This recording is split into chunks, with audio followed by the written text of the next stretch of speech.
भगवान किसी को कष्ट नहीं देते। भगवान सब दे सकते हैं, पर अपने भक्त को, जैसे कोई भी माँ अपने बच्चे को दुख नहीं दे सकती, उसी तरह भगवान माता पिता हैं, वो कभी अपने भक्तों को, बच्चों को दुख नहीं देते। तो सवाल ये खड़ा हुआ कि फिर ये जो दुख हमें मिलते हैं ये कौन देता है? उत्तर आप लोग दो। बताओ, आपके जीवन में जो दुख आता है वो कौन देता है आपको? कौन कौन कौन? आपके ही बुरे कर्म आपको दुख के रूप में मिलते हैं, आपके ही अच्छे कर्म आपको सुख के रूप में मिलते हैं। सुख दुख कर्मों का फल है।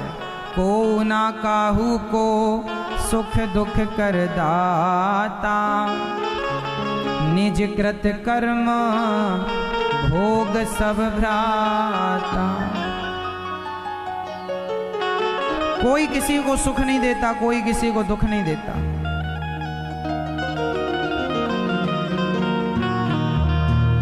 कोई किसी को सुख नहीं देता और कोई किसी को दुख नहीं देता। प्रत्येक व्यक्ति अपने कर्मों का ही कर्मदंड सुख और दुख के रूप में भोगता है। और दोष किसे लगाता है? भगवान। भगवान कभी किसी को दुख नहीं देते।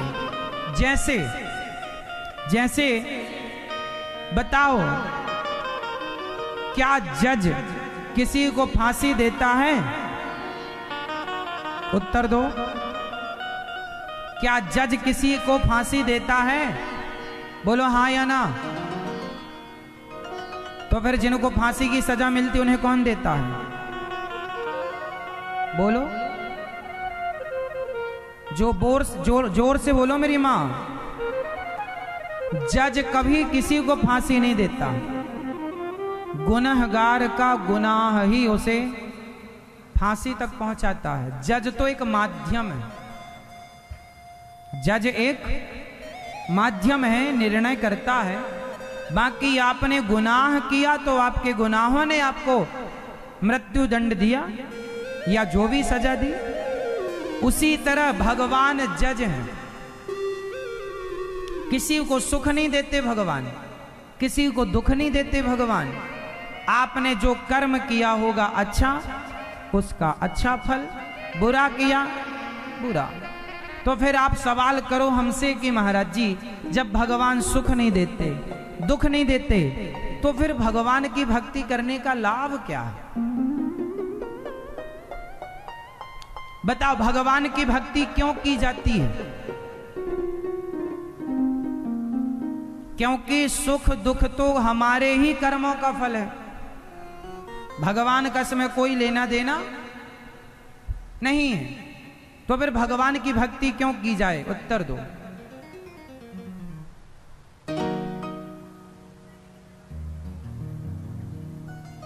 कोई ये सवाल आपसे कर दे तो आप क्या उत्तर देंगे?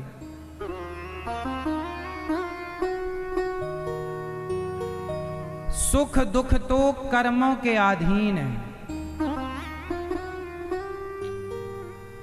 सुदामा जी के भाग्य में दुख था।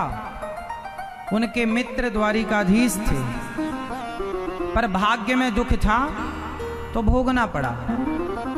आखिरी में धन धान्य भी मिला, वो सुख भी मिला, सुख भी मिला और दुख भी मिला। कुंती बुआ, इन्हें जिंदगी भर दुख मिला पर सुख भी मिला। तो सुख दुख तो कर्मों के अनुसार मिलता जाएगा। भगवान राम को भी दुख मिला, जो भगवान है। भगवान के पिता को भी दुख मिला। राम के पिता दशरथ जी, देवकी वसुदेव को भी जेल में वर्षों तक रहना पड़ा। तो सुख दुख तो भोगना पड़ेगा। भगवान के पिता को भोगना पड़ा, तो आप और हम कौन हैं? तो सवाल ये खड़ा हुआ, पर भक्ति क्यों करनी चाहिए भगवान की? क्यों? भगवान की भक्ति हमें सुख के लिए हम नहीं करते। इसलिए पहली शर्त है, भगवान के भक्त को निष्काम होना पड़ेगा। क्या करना पड़ेगा? निष्काम। भगवान सुख दुख तो जो है मिलेगा, अच्छा बुरा हानि लाभ मिलेगा। भगवान की भक्ति क्यों करनी है? क्योंकि उस परम पिता परमात्मा, उस परम सत्य ईश्वर को पाने के लिए ही हमारा ये जन्म हुआ। अब सवाल फिर आएगा कि उसे क्यों पाना है? फिर जब सुख उनसे नहीं मिलना, दुख उनसे नहीं मिलना, उनको पाकर क्या करेंगे? सुख भी अलग अलग होते हैं। एक सुख होता है परिवार का सुख, एक सुख होता है पैसे का सुख, एक सुख होता है पद प्रतिष्ठा का सुख। सुख की भी तो अपनी अपनी स्थितियां हैं। नेता वो पद के सुख के लिए भागते हैं, गरीब पैसे के सुख के लिए भागता है, कामी आदमी स्त्री के सुख के लिए भाग रहा है। काम ही नारी पियारी जिमी लोभ ही के प्रिय दाम, तिमि रघुनाथ निरंतर प्रिय लाग्यो मोहि राम। तो जैसे कामी स्त्री कामी पुरुष, ये स्त्री पुरुष के पीछे भागते हैं, लोभी धन के पीछे भागता है, नेता पद प्रतिष्ठा के पीछे भागते हैं। इनका सबका अपना अपना सुख है। उसी तरह एक और सुख है, क्योंकि सुख का उल्टा होता है दुख। यदि सुखी है तो दुख भी होगा। एक होता है परम सुख, जिसे कहते हैं आनंद। सुख का उल्टा दुख होगा, पर आनंद का उल्टा कुछ नहीं होगा। इसलिए संसार में सुख है। यदि सुख चाहते हो तो कर्मों से ही सुख दुख मिलता रहता है, लेकिन इस सुख से ऊपर उस आनंद की ओर बढ़ना चाहते हो तो भगवान की शरण में जाने से परम आनंद की अनुभूति होती है, परम आनंद मिलता है। और वो आनंद का स्वाद कैसा है? वो आनंद का स्वाद वैसा ही है जैसे आप गूंगे को गुलाब जामुन खवाओ और गुलाब जामुन खवाकर पूछो कि कैसा लगा, तो गूंगा क्या बताएगा?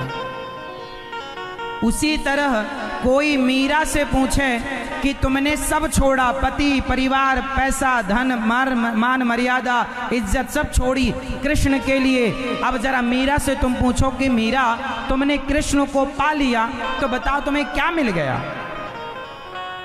तो मीरा कैसे बताएगी आपको कि उसे क्या मिल गया? अरे उसको पा लेने के बाद फिर कुछ पाने की चाह नहीं रह जाती। वो आनंद है। इसलिए भगवान की भक्ति उस परम सत्य, उस परम तत्व को जानने के लिए की जाती है। कहते हैं जो ईश्वर को जान लेता है वो परम आनंद में डूब जाता है। आप संसार के सुख यदि चाहते हैं तो आप सुख में अशांत रहते हैं, दुखी रहते हैं। आपको संसार में सुख मिलता नहीं है, चाह भले है, पर इसलिए आप उस सुख से परे उस आनंद को, इसलिए भरत जी ने अयोध्या का सिंहासन छोड़ दिया उस आनंद के लिए। मीरा ने पति छोड़ दिया, गोपियों ने सब छोड़ा, विभीषण ने सोने की लंका और भाई रावण जैसा छोड़कर राम की शरण में आए। विभीषण जी गए। हनुमान जी के पास क्या है? हनुमान जी के पास अष्ट सिद्धि नवनिधि के दाता असवर दीन। हनुमान जी के पास क्या नहीं है? सारी सिद्धियां, सारा सुख वैभव क्या नहीं, पर सब छोड़ करके राम द्वारे तुम रखवारे होत न आज्ञा बिनु पैज। राम जी के द्वार पर हाथ जोड़े कीर्तन कर रहे हैं, क्योंकि उस परम सुख को पाने के बाद, उस राम उस कृष्ण जैसे आनंद को पाने के बाद ये संसार का सुख दुख कुछ भी नहीं। अच्छा, संसार की स्थिति, संसार का सुख दुख कैसा है? आपको संसार के सुख दुख का एक नमूना दिखाऊं मैं। मैया, संसार में आप लोग सुखी होती हो ना? संसार में आप दुखी होते हैं ना? ये सुख दुख कैसा है जरा मुझे बताना, ये सुख दुख कैसा है आपका वाला जो संसार वाला? उदाहरण में आपको समझाऊं, सुनो। छोटे से बच्चे को आप टॉफी मत दो, खिलौने मत दो, क्या करता है? बोलो मेरी माँ, कैसे रोता है? छोटा सा बच्चा टॉफी और खिलौने ना देने पर ऐसे रोता है जैसे उसे देखकर लगता है हे भगवान, इससे दुखी कोई बड़े बड़े आंसू बहाएगा, सिसक सिसक के रोएगा, है ना? ऐसे लगेगा कि इसके जैसा कोई दुखी, बड़ा दुखी है, मानो इसकी सारी संपत्ति लुट गई है, ऐसे रो रहा है। अच्छा, वो बच्चा जो खिलौने और टॉफी के लिए रो रहा है, उसका रोना सही, उसका रोना सच्चा है कि झूठा है? जोर से, जोर से, जोर से, सच्चा है या झूठा है? क्या आप लोग उसके उस रोने में क्या सम्मिलित हो जाते हैं? आपको उसका रोना विचलित करता है? जो बच्चे खिलौने और चॉकलेट के लिए रोते हैं, उनका रोना आपको विचलित नहीं करता। आप समझाते हैं चॉकलेट हानिकारक है, दांत खराब हो जाएंगे, नहीं मानता, और 2-4 थप्पड़ भी मार देते हैं, ले रो रहा अच्छे से रो। उसका रोना, उसके रोने का कोई अर्थ नहीं है। चॉकलेट खिलौनों की क्या कीमत है, क्या है? लेकिन रो तो ऐसे ही रहा है, बिल्कुल सच्ची जैसा लग रहा है झूठा, लेकिन लग रहा है सच्ची। उसी तरह जब आप लोग रोते हैं, हे भगवान पद प्रतिष्ठा दिला दो, हे भगवान ये प्लॉट दिला दो, हे भगवान इनसे शादी करा दो, हे भगवान ये दिला दो, ये दिला दो, तो ये भी भगवान के लिए आप भगवान से ये खिलौने और चॉकलेट की ही डिमांड करते हैं। जैसे बच्चे के रोने से आप विचलित नहीं होते, ऐसे संसार के लिए आप रोते हैं तो वो भगवान भी विचलित नहीं होते। रो रहा है संसार के लिए, संसार के लिए रोने से कोई अर्थ नहीं। उस बच्चे की तरह झूठा रोना है आप लोगों का संसार के लिए, तो फिर सच्चा रोना क्या है? अच्छा, कोई बच्चा रोए, उसे कोई खिलौना दे तो ना ले, टॉफी दे तो ना ले, चॉकलेट दे बिल्कुल ना ले, वो केवल माँ की गोद के लिए रोए, वो किसी की गोद में ना जाए, सबकी गोद में जाए और रोता रहे, केवल माँ की गोद में आने के लिए रोए, तो फिर माँ कितनी भी जिद्दी हो, अपनी जिद भुलाकर उस बच्चे को गोद में लेती है। उस बच्चे का रोना किसके लिए था? माँ के लिए, और माँ के लिए रोना था तो माँ मिल गई। उसी तरह जब आप संसार के खिलौने से, पद प्रतिष्ठा के खिलौनों से मन हटाओगे और भगवान के लिए रोकर पुकारोगे, तो भगवान सारा काम छोड़कर तुम्हें अपनी गोद में ऐसे ही ले लेंगे जैसे जैसे जैसे उस बच्चे को माँ ने गोद में ले लिया। अच्छा, यहाँ एक बात समझने की है, गोद तो दादी की भी होती है, गोद तो दादाजी की भी होती है, गोद तो पिता की भी होती है, पर बच्चा सबसे ज्यादा किसकी गोद के लिए रोता है? जोर से, माँ की गोद के लिए। क्या आप लोग मुझे बता सकते हैं कि बच्चा आखिर माँ की गोद में जाते ही चुप क्यों हो जाता है? क्या मिल जाता होगा उसे? दादा की गोद में था, रो रहा था, दादी की गोद में था, रो रहा है, संसार के लोगों की गोद में था, रो रहा, खिलौने टॉफी चॉकलेट में रो रहा, लेकिन माँ की गोद में जाती बच्चा चुप। जरा मुझे बताओ कि आखिर माँ की गोद में जाते ही उसे क्या मिल गया, क्या पा लिया उसने? उत्तर दो, क्या पा लिया? क्या पा लिया? जोर से। जो उसने पा लिया उसके लिए कोई शब्द नहीं।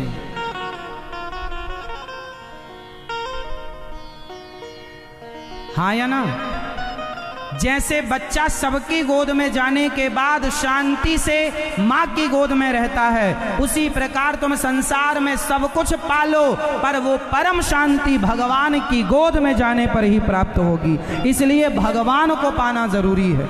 संसार का सुख दुख कर्मों के अनुसार है, पर परम आनंद परम शांति भगवान की शरण में जाने पर ही मिलेगी। इसलिए भगवान की शरण में चलो तो अपार आनंद। उस आनंद के लिए न वेद आपसे कुछ कह पाएंगे, न हम नेति नेति कहकर वेद चुप हो जाते हैं।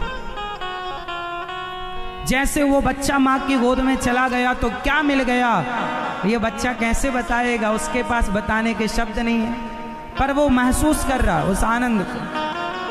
उसी तरह जब आप भगवान की शरण में जाते हैं, मीरा बन करके, तुलसीदास बन करके, तो जो सुख मिलता है वो सुख संसार के हर सुख से श्रेष्ठ है। इसलिए ईश्वर की ओर बढ़ो। भगवान ने सुख दुख दिया, कर्मों का सुख दुख का दंड भोगते हुए उस परम शांति, उस परम भगवान की तरफ बढ़ो। उस गोद में जाने से ही हमारी दौड़ समाप्त होगी। गंगा गंगोत्री से निकलकर दौड़ती रहती है। बताओ कहां जाकर के गंगा की दौड़ समाप्त होती है?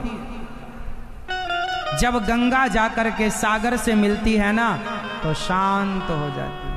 परम शांति, परम शांति। उसी प्रकार ये जीवात्मा गंगा है, और ये जीवात्मा रूपी गंगा जब परमात्मा रूपी सागर में जाकर मिलेगा, तब परम शांति परम आनंद का अनुभव। इसलिए भगवान की शरण में जाओ, भगवान के शरण में जाओ और भगवान से अपना संबंध रखो। आपके असली संबंधी कौन है? आपके असली संबंधी कौन है? कौन है? मेरी माँ है?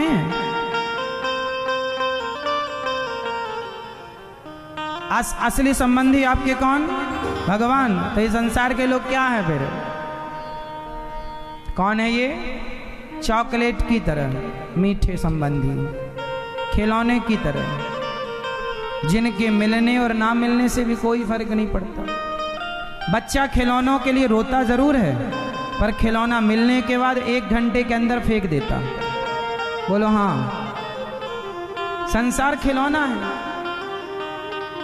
तुम्हें जो नहीं मिलता उसके लिए भागते हो, मिल जाएगा तो आप भी थोड़ा बहुत खेल के आप भी ऊब जाएंगे। शादी जब तक नहीं होती ना, तब तक शादी करवाओ मेरी, शादी करवाओ मेरी, और शादी हो गई ऊब गए। क्यों हो गई? जब से हुई है शादी आंसू बहा रहा हूं। खिलौना है ना संसार, ऊब जाता है। कब तक खेलेगा खिलौनों से? इसलिए परम शांति चाहते हो तो संसार के खिलौनों में खेलते हुए गोविंद की तरफ मन लगाए रखना, कल्याण हो जाएगा।